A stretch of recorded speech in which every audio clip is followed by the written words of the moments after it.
What's the story, Morning Glory? What's the word, Hummingbird? Thank you so much for clicking on my channel and for joining me for this review of Married to Medicine Season 9, Episode 12. So we start off with Anila. Her home has been burglarized. Thankfully, nobody was home when this burglary took place. They took a lot of important, sentimental things, expensive things. I'm assuming a lot of jewelry. And the funny thing is about this home invasion is that they have security cameras. Anila and her family, they have security cameras on their home, but on the day of the home invasion, the security cameras were either not working or they were not turned on. So it's all very mysterious. I guess Anila felt safe because they live in a neighborhood where it's a gated community, and once you're within the gates, there's also a security guard that you have to show your ID to, and I guess they have to know what you're doing there. So maybe her family felt safe enough to not have to turn on the security cameras every day. I have no idea what's going on because it's a big mystery to me how a home in a neighborhood like this could get robbed. My only assumption is that it must have been like an inside job. Somebody in that neighborhood knows more than what they're revealing. I'm not necessarily implying that it's anybody within the Married to Medicine group, but somebody in that neighborhood, I have a feeling, made all of this possible, because I just don't know how criminals can get into a gated neighborhood and somehow get past the security guard and rob someone's home and also leave the same way that they came out. I just don't understand how that happened. So I do believe that they were targeted, that this is some type of an inside job. When I say inside job, inside of this neighborhood. She's got enemies in that neighborhood. Moving on from there, Dr. Jackie. She is showing the new doctor around because Dr. Jackie wants to cut down on how many hours she works at the clinic. So they hired a new doctor to kind of, help out. And so she won't have to work as many hours. So she won't have to report to the clinic as much as she used to because she wants to scale all the way down. After she gives the woman the tour of the clinic, Dr. Jackie gives her a gift, and the gift is a Gucci bag. They do that? Y'all, I've been working at the wrong place. They do that? Where your employee gives you a Gucci bag? Damn. Anyways, moving on. Dr. Simone. Her and Cecil meet with Omarosa. They have a phone conference or video conference with Omarosa. They have completed their book proposal. This book is going to take like 3 years to do because they just not completed the book proposal.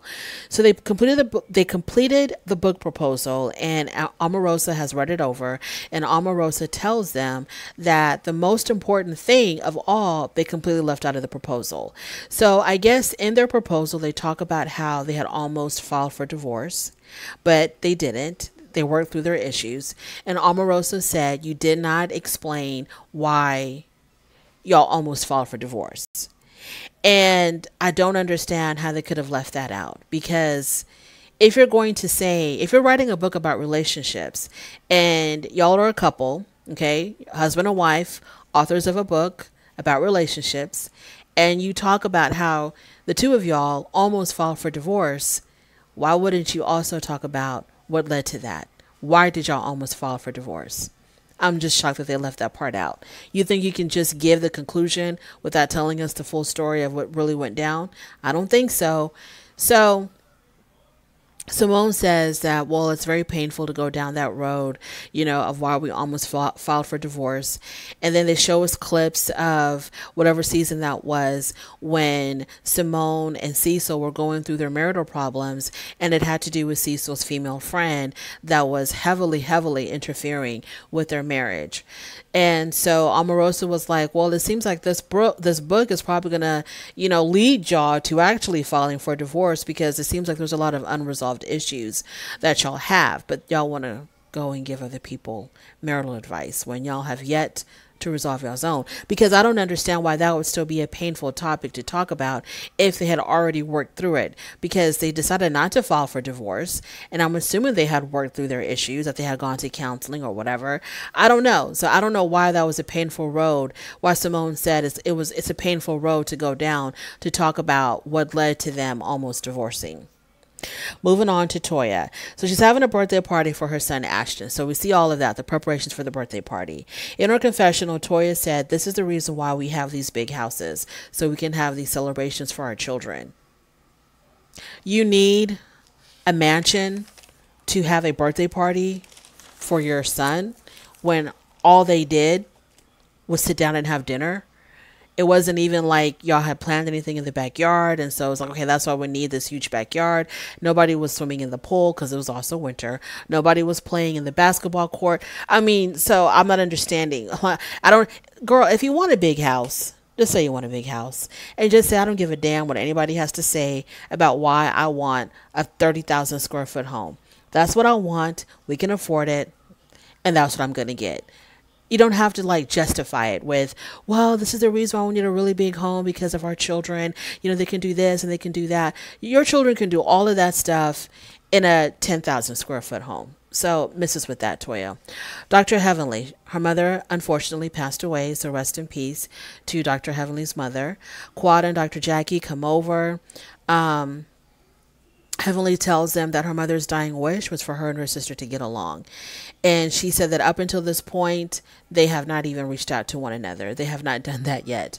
Quad says in her confessional that if Heavenly's mother can do anything from the great beyond, she can tell Heavenly to stop being so messy because it's pushing all her friends away. Dr. Jackie, she is hosting a vaccine drive thank you party. So the doctors were involved in giving out vaccines to the community. And so now they're going to, this is a way for Dr. Jackie to say thank you to everybody. So she's going to host a dinner for them. So this is one of those things about and I like Dr. Heavenly. Like I said before, I didn't like her in the beginning when she first came on the scene, but I'm growing to kind of like her, right? So, but she still does these things that irk the hell out of me. For example, at the dinner, she was telling Dr. Simone that it's important for you to serve your husband because she was going to go serve Dr. Damon. And so she was like, you know, asking Simone, well, aren't you going to serve your husband? And Dr. Simone said, I do a lot of things for my husband. And then she started listing all the things that she does for her husband, but serving him a plate of food ain't one of them.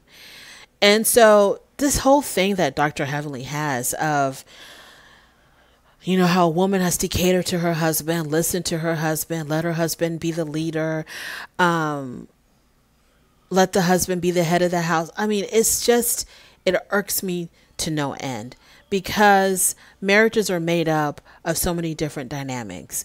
There is no right or wrong way. I think the ideal marriage is when both of y'all, you know, take the lead whenever it's necessary for one of y'all to take the lead.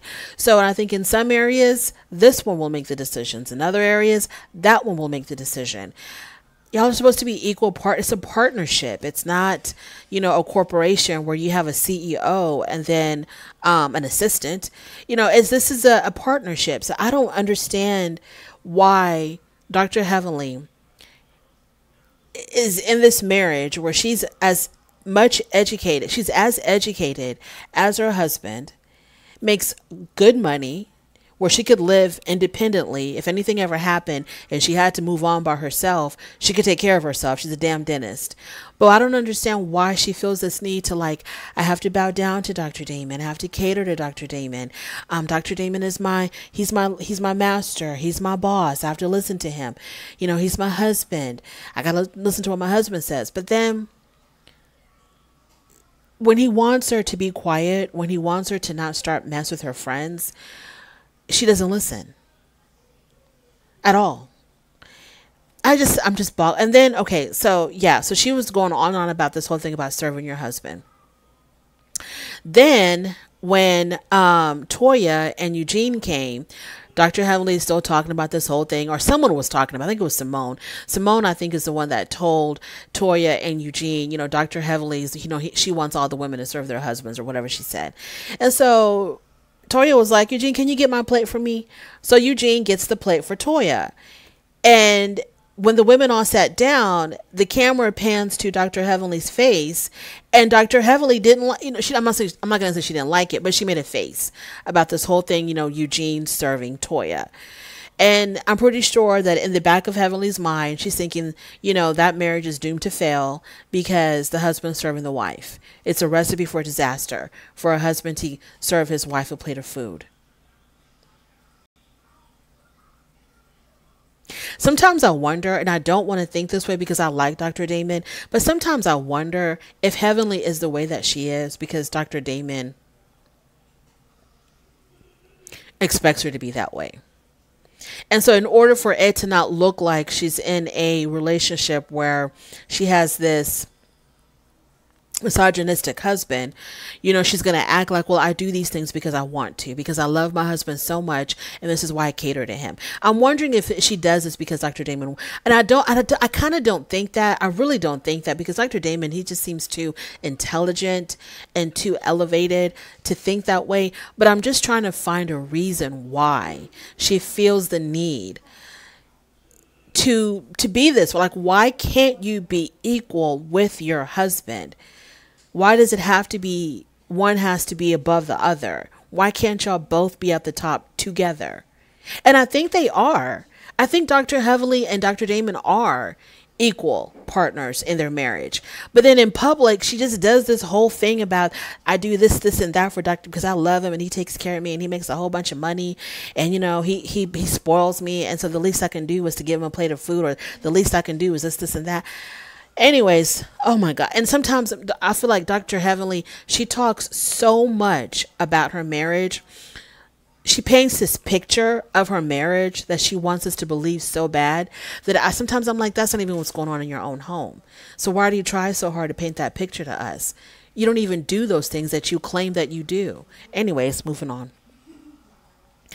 Jackie calls Anila to see how she's doing. Anila says that the cameras were not on.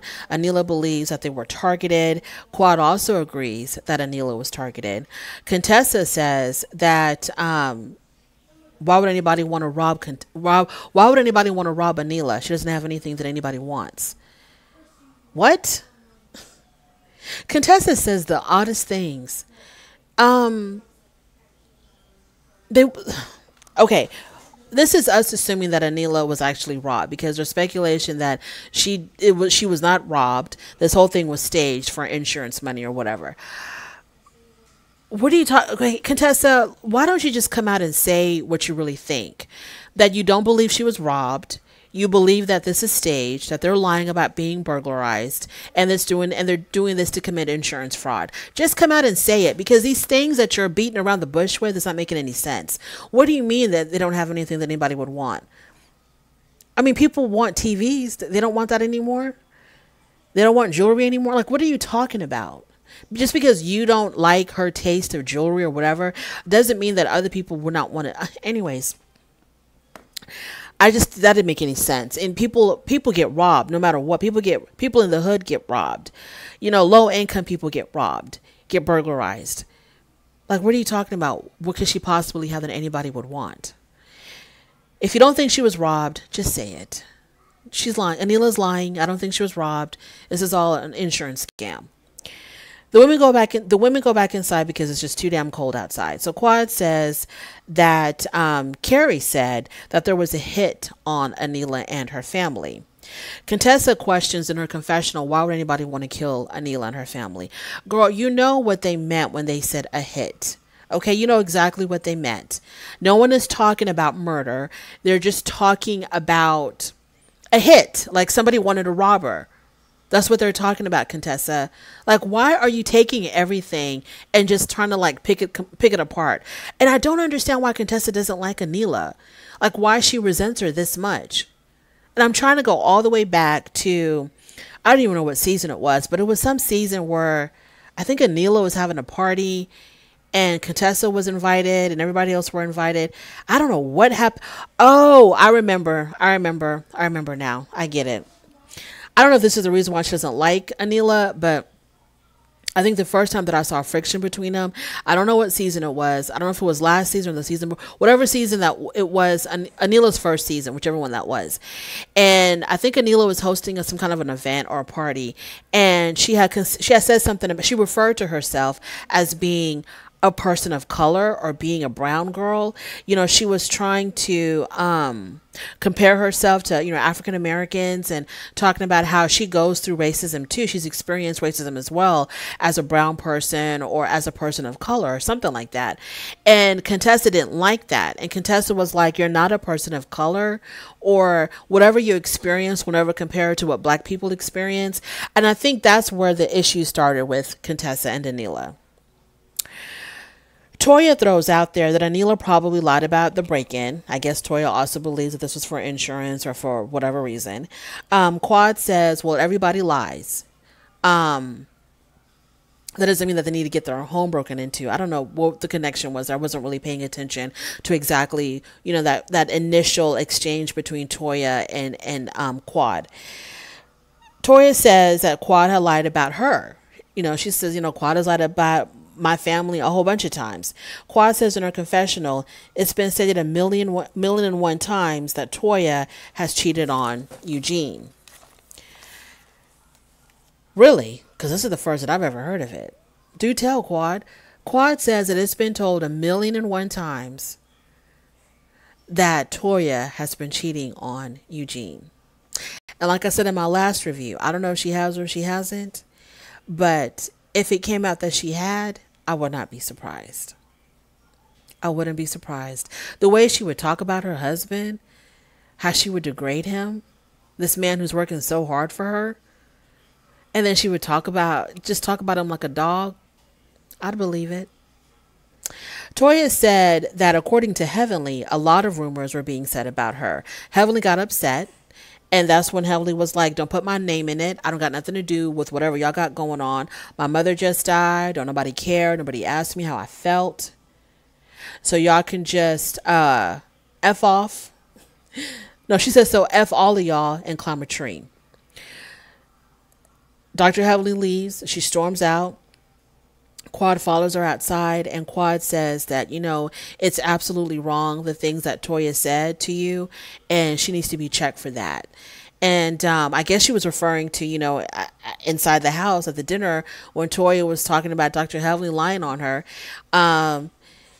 And so, you know, I don't know if Quad is going to do the check-in or who's going to do the check-in, but somebody needs to check Toya for being so heartless and inconsiderate of Dr. Heavenly, you know, bringing her into some mess right after her mom had just passed away. Toya said that she doesn't appreciate people who try to mess up people's marriages. Now, let's dissect that. Why would anybody mess up your marriage if you and Eugene are standing firm on what you consider the truth, that you were never unfaithful to Eugene? If you were not unfaithful to Eugene and Eugene doesn't believe the rumors, how can that mess up your marriage? It would only mess up your marriage if your husband believed, or if your husband thought there was any validity in these rumors and was starting to look at you in a different kind of way. Toya blames Heavenly for perpetuating this rumor because she says, you know, at Quad's housewarming party, even though supposedly the rumor had started with Anila and her friend, the fact that Heavenly had brought it up at the party and was whispering it in her ear, Toya felt like, you know, Heavenly was pretty foul for that. You know, for taking a rumor. Nobody was talking about this at the party until Heavenly brought it up. So I guess the way Toya sees it is Heavenly is bringing up or perpetuating this rumor. Ain't nobody talking about it. Anila didn't say anything about it. Nobody else said anything about it. It's only Dr. Heavenly that's bringing up this rumor of Toya cheating on Eugene with somebody in her neighborhood. Contessa goes outside. She follows Heavenly outside, and she follows her outside to comfort her, which is saying a lot because, you know, they are involved in a major beef. So for Contessa to go out there to try to comfort Dr. Heavenly, you know, that was a beautiful thing. Dr. Simone is still inside the home. She's trying to comfort Toya. And Dr. Simone says, you know, Toya's a very loyal friend. So the lines are clearly drawn on who's on what side. Dr. Heavenly cannot stand Toya.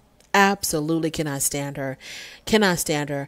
And so on her YouTube channel, Dr. Heavily was saying, Dr. Heavily has this way, of throwing out the stuff, throwing out the mess, but acting like it's got nothing to do with her and she's not the one saying it.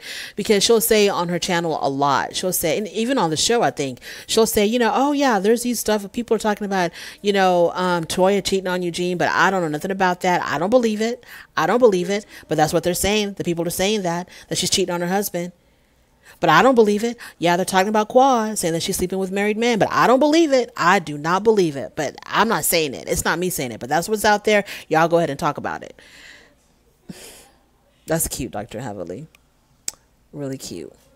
Thank you so much for joining me in this review of Married to Medicine. I really do appreciate it. On your way out, please don't forget to rate the video. If you like this content, please subscribe, and I will definitely talk to you later. Bye.